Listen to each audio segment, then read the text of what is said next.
किरण और महेश का तलाक हो रहा होता है कोर्ट में। दोनों पति पत्नी होते हैं और कोई वजह होती है, इसकी वजह से उन लोगों का तलाक होता है।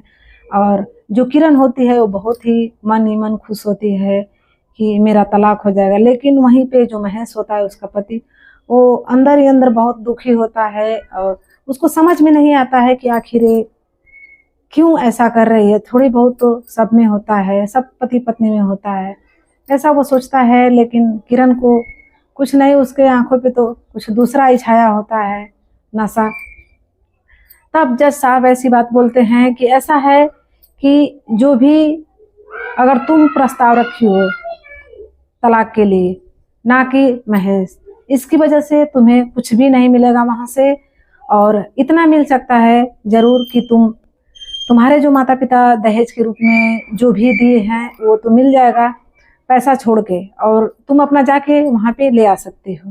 वो बोलती है कि जज साहब मुझे कुछ नहीं चाहिए, बस इस आदमी से मुझे छुटकारा चाहिए था और वो मिल गया, मुझे कुछ नहीं चाहिए।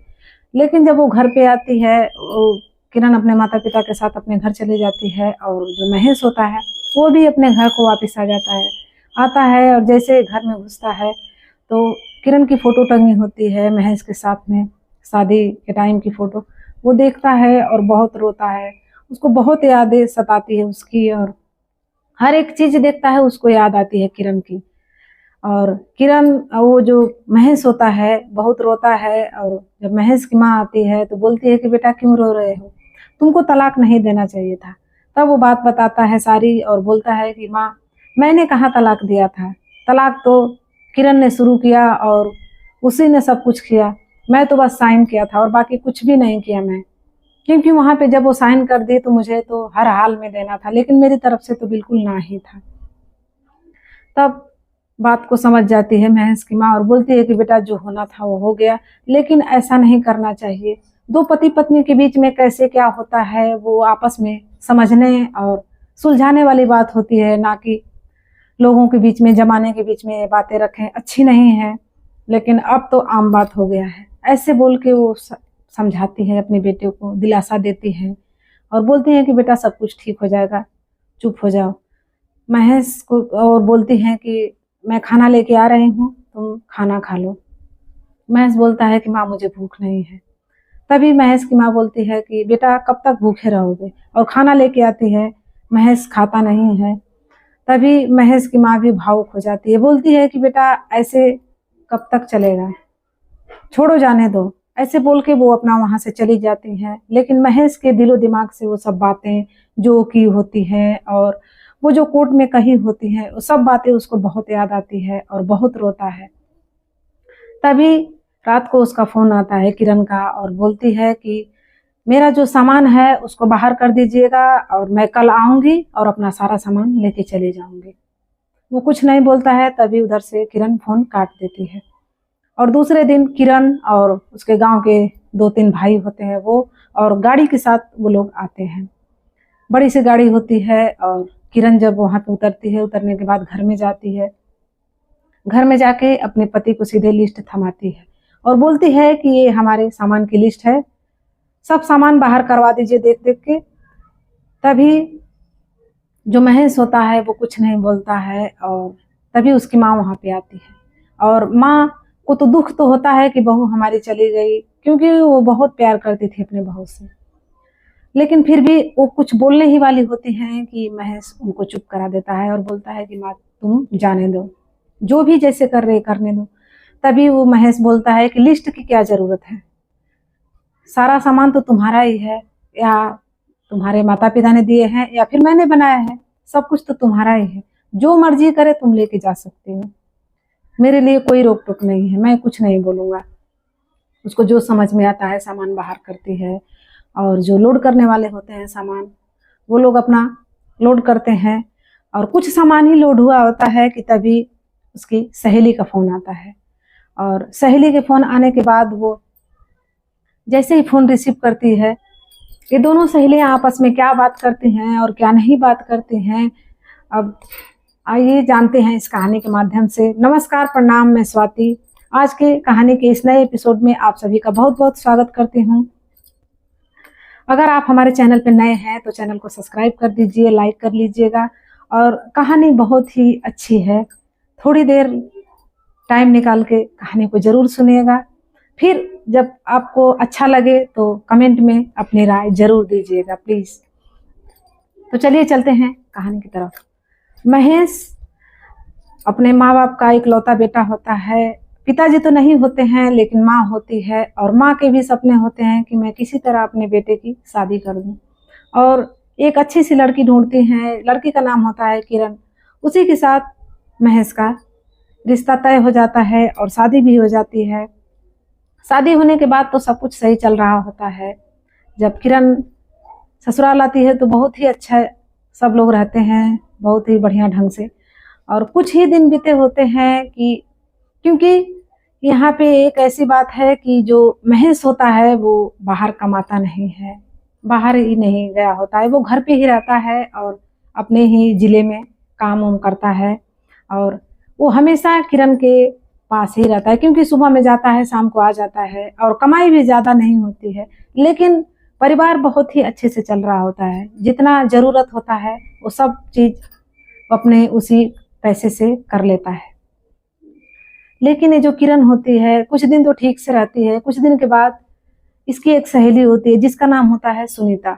वो सुनीता इसको फोन करती है और ये दोनों सहेलियां बहुत बात करती हैं आपस में, बहुत ही घंटों घंटों 2-2 घंटे बातें करती हैं। लेकिन इन लोगों को अच्छा लगता है।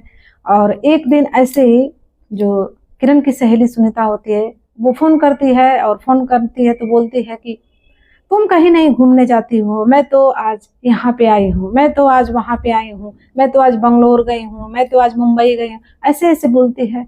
और किरण के भी मन में ऐसा होता है कि मेरा भी पति अगर कहीं बाहर रहता तो मैं भी जाती घूमती, यहाँ गांव में बोलते यार मेरी जिंदगी कहाँ कि मैं बाहर जाऊंगी, मेरा तो पति गांव में ही सड़ता है तो मैं कहाँ जाऊंगी, ऐसे बोलती है। और जब वो तरह तरह के अपने मोबाइल पे स्टेटस लगाती है कि मैं समुद्र के किनारे हूँ, मैं यहाँ पे हवाई जहाज में बैठी हूँ, ऐसे तैसे मतलब बहुत ही इसको ऐसे ऐसे जब स्टेटस लगाती है तो ये देखती है और इसके मन में लालच एक तरह से घेर लेता है, और उसी लालच की वजह से ये अपने पति से दूरियां बनाने लगती है। और उसको बार बार कोसती है कि देखिए, बार बार फोन में दिखाती है और बोलती है कि देखिए मेरे जो सहेली है वो कितना उसका पति अच्छा है, उसको यहाँ पे घुमाने ले जाता है, वहां पे ले जाता है, आप क्यों नहीं समझते, आप भी बाहर रहते तो मैं भी जाती। महेश बोलता है कि यार ऐसा कुछ भी नहीं है, अरे हम अपने इसी जिंदगी में खुश हैं, तुम क्यों नहीं खुश रहती हो, हम बहुत अच्छे हैं, तुम्हारी जैसी बीवी को पाके हम बहुत खुश हैं, और हम यहीं पे रहेंगे, हमारा जो भी है बहुत अच्छे से है, ऐसे नहीं करना चाहिए किसी को देख के। तभी वो कभी कभी मुंह फुलाती है, कभी कभी इसको तरह तरह से ताने देती है कि हाँ जब कुछ करना नहीं है तो ऐसे ही बोलते हैं। वो महेश भी समझ जाता है कि इसके दिमाग में वही सब चल रहा है। फिर वो बहुत समझाने की कोशिश करता है कि देखो किरण, जो रियल में होता है वो पीछे नहीं होता है, लेकिन जो पीछे होता है वो रियल में नहीं होता है। ये तुम्हारी सहेली तुमको बस बहलाती है, फुसलाती है, और तुम्हारा घर बर्बाद करने के लिए ऐसे ऐसे स्टेटस लगाती है, और तुमको परेशान करने के लिए कि तुम जलो, इसीलिए ऐसे करती है। वो बोलती है कि ऐसा कुछ भी नहीं है, मेरी सहेली बहुत अच्छी है और बहुत अच्छे परिवार में भी गई है, उसका पति तो उसको बहुत प्यार करता है, बहुत मानता है, और एक आप हो। अब जब ऐसे ही बार बार उसकी जो सहेली है उसका फोन आता है और उल्टे सीधे जब दिखाती है तो ये अपने पति से बहुत दूरी बनाने लगती है, और उससे बोलती है कि यार मेरा पति बिल्कुल भी ठीक नहीं है, मुझे तो ना ही तो प्यार करता है और ना ही कहीं लेके जाता है। इसकी वजह से जब महेश से दूरियां बनाने लगती है तो महेश को भी ऐसा लगता है कि कुछ दिनों से किरण मुझसे रूठी रूठी सी लग रही है। वो बहुत बार मनाने की कोशिश करता है, लेकिन वो उसको तो नशा चढ़ गया होता है, वही पैसे का, वही धन दौलत का, वही गहने जेवर के, इसके आंखों पे पर्दा चढ़ गया होता है, और ये बहुत ही परेशान करती है अपने पति को। कोई न कोई बात लेके झगड़ा करती है, और ताकि इन लोगों के बीच ऐसी खाई पैदा हो जाए कि ताकि मैं इससे अलग हो जाऊं। और वो ये भी कहती है कि अगर तुम अगर अलग हो जाओगी ना तो मैं अपने जो मेरा एक दोस्त है उससे मैं तुम्हारी शादी करवा दूंगी, और वो यहीं पे मुंबई में रहता है। अब इसके दिमाग में वही चीज चलने लगती है, घर वालों को परेशान करना शुरू कर देती है कि किसी तरह ये लोग परेशान होके उससे तलाक ले लें। लेकिन कुछ दिन तो ऐसे चलता है, और महेश इतना सुलझा हुआ आदमी होता है कि वो अपनी बीवी से परेशान नहीं होता है। बोलता है अपनी माँ से कि माँ कोई बात नहीं, समझ जाएगी, थोड़ी देर लगेगी समझ जाएगी, क्योंकि अभी नासमझ है। ऐसे करके वो टाल देता है। तब इसको समझ में आ जाता है कि ऐसे ही तलाक नहीं देगा। जो भी तलाक की प्रक्रिया है, जो भी कदम उठाना है तलाक के लिए, मैं जब कदम उठाऊंगी तभी ये मुझे तलाक देगा, वरना ये देगा नहीं। क्योंकि वो इसलिए नहीं करता है क्योंकि वो किरण से बहुत ही ज्यादा प्यार करता है, इसी वजह से वो तलाक देना नहीं चाहता है। कुछ दिन ऐसे ही बीतता है और ये जाती है कोर्ट में, और वहां पे जो भी अपना अपील करना होता है तलाक के लिए वो सब कुछ करती है। और करने के बाद कोर्ट में दोनों को बुलाया जाता है, और किरण तो खुद साइन कर देती है, और महेश की बारी आती है। महेश भी इसकी तरफ बहुत देखता है कि शायद ये मना कर दे कि नहीं मैं तलाक नहीं दूंगी, चाहे तुम मत करो इस पे साइन, लेकिन वो ऐसा नहीं करती है। महेश जब तलाक देने के लिए जब साइन करने जाता है तो बहुत खुश होती है, और महेश भी उसकी खुशी में अपनी खुशी ढूंढता है, और वो तलाक दे देता है, वहां पे साइन कर देता है। साइन करने के बाद दोनों पति पत्नी अपने अपने घर चले जाते हैं। महेश घर पे जाके बहुत रोता है, और बहुत किरण की यादें उसको सताती है हर तरह से, क्योंकि उसके घर में तो कोई और होता नहीं है माँ के सिवा, और पत्नी होती है जो बहुत ही उसके दिल के करीब होती है, और वो भी छोड़ के चली जाती है।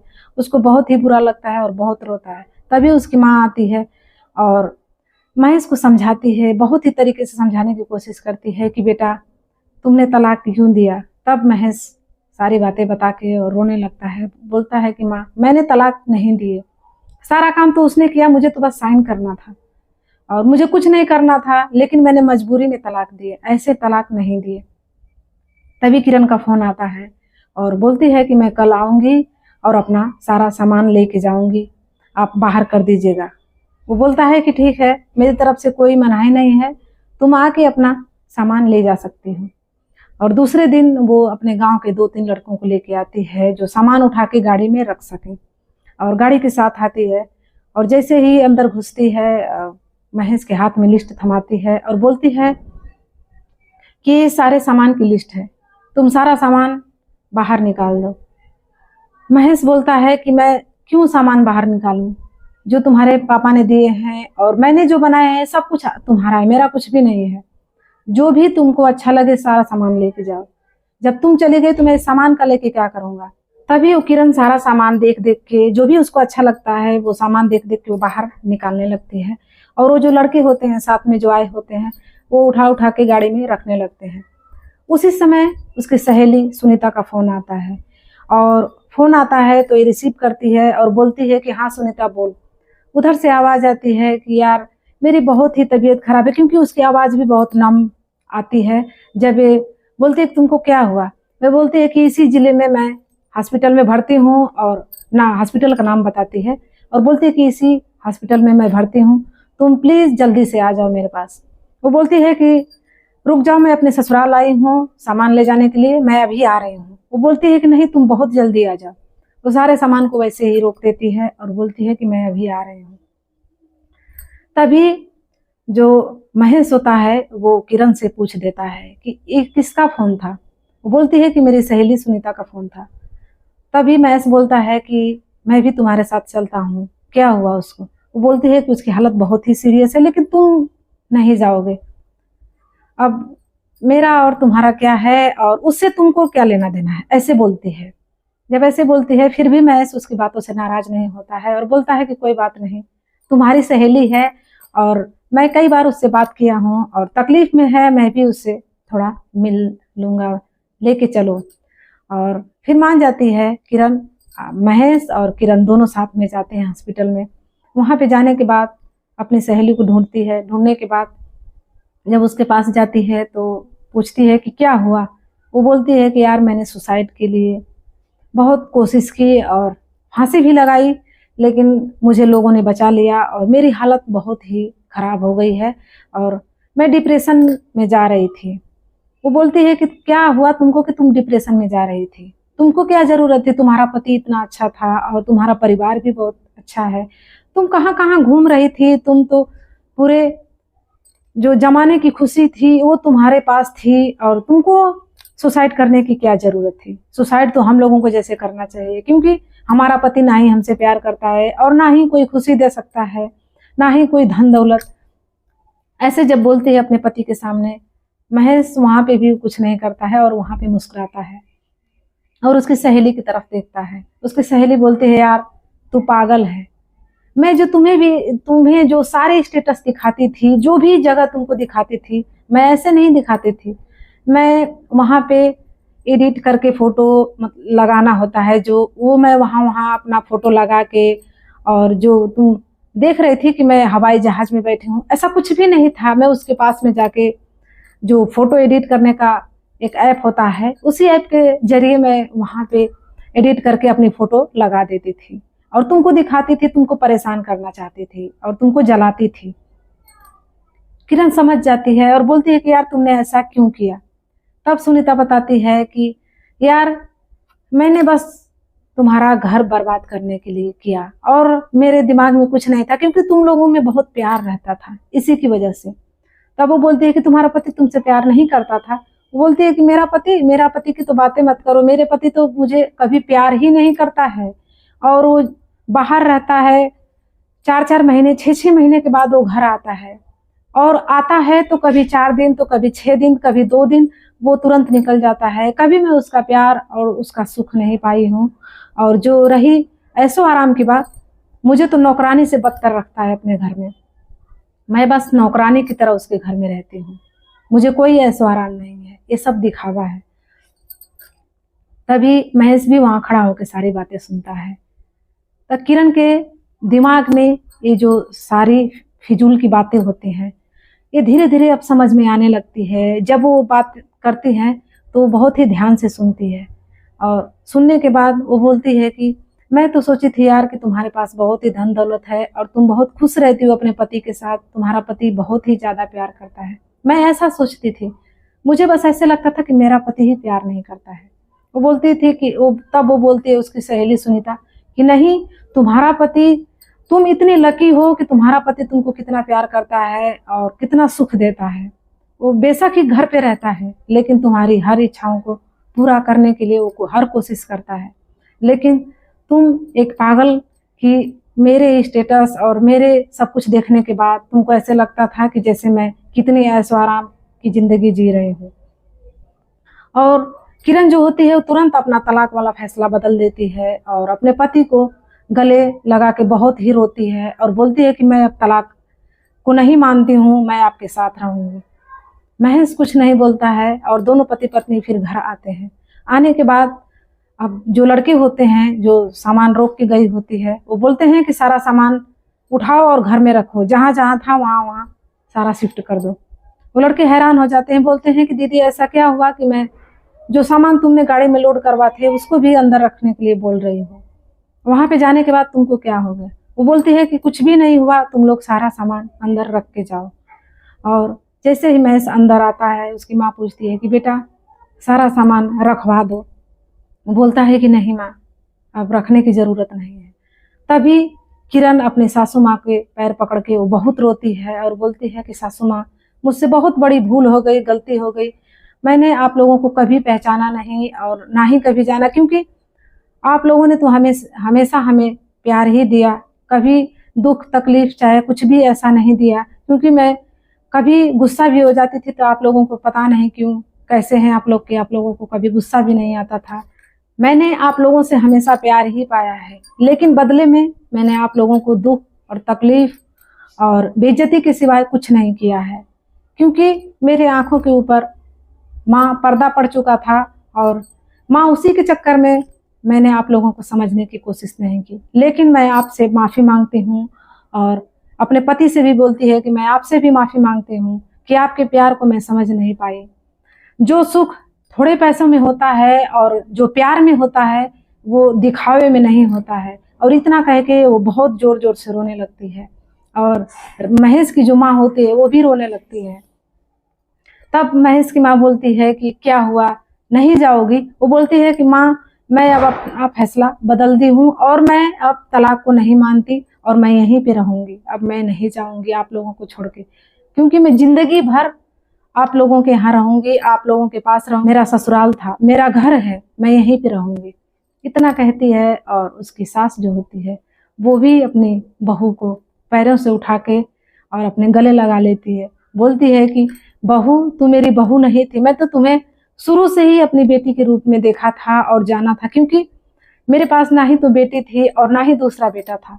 इसीलिए जब मैंने शादी किया तो बस इतना सोच के शादी किया कि मेरा एक बेटा है और उसके साथ में जो बहू आएगी वो मेरी बेटी के रूप में आएगी, और यही मैंने तुमको जाना था, इसके सिवाय मैंने कभी तुमको बहू के रूप में देखा ही नहीं। और वो लोग बहुत ही प्यार से आपस में रहने लगते हैं, बहुत ही अच्छा लगता है। किरण को भी महसूस हो जाता है कि धन दौलत में कोई सुख नहीं है, या फिर तलाक लेके क्या फायदा है, तलाक लेके कोई फायदा नहीं है। आदमी अपने जब आंखों पे पर्दा धन दौलत का पड़ता है तो उसके आगे कुछ नहीं दिखता है। यही हाल किरण के साथ भी हुआ था। किरण को भी लग रहा था कि जो भी सुख है धन दौलत में है, ज्वेलरी में, गहने में, ये सब चीजों में है, लेकिन ऐसा कुछ भी नहीं था। जो सुख महेश के पास था वो कहीं नहीं था। और जब अपनी सहेली की बात सुनती है तो उसके आंखों का जो पर्दा होता है वो हट जाता है और बहुत ही अच्छे से वो लोग रहने लगते हैं। मिलते हैं नेक्स्ट वीडियो में, तब तक के लिए धन्यवाद।